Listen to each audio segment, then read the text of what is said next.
Welcome to Kenton's videos. Enjoy the video. You start by getting the iCal feed URL from the source calendar. This is critical because Google only creates a live one-way subscription. On Mac OS, enable calendar sharing, then copy the private Ix or webgl link. Once done, verify the link starts with webgl // or https // and that it's not behind a login that blocks Google.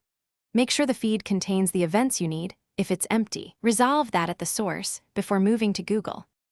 Next, open Google Calendar settings and choose Add Calendar from URL.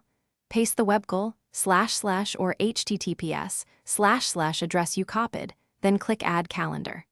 Google will subscribe to the feed and list it under other calendars. This creates a one-way sync. Changes in the iCal source propagate into Google, but edits inside Google won't return upstream. Be patient. First sync can take a few minutes, and recurring or large feeds may need extra time to appear. Finish by verifying event times, time zones, and recurring details in Google Calendar. Mismatches often come from time zone settings at the source.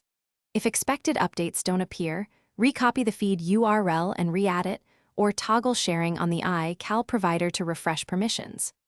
One essential troubleshooting tip: the feed must be publicly reachable by Google.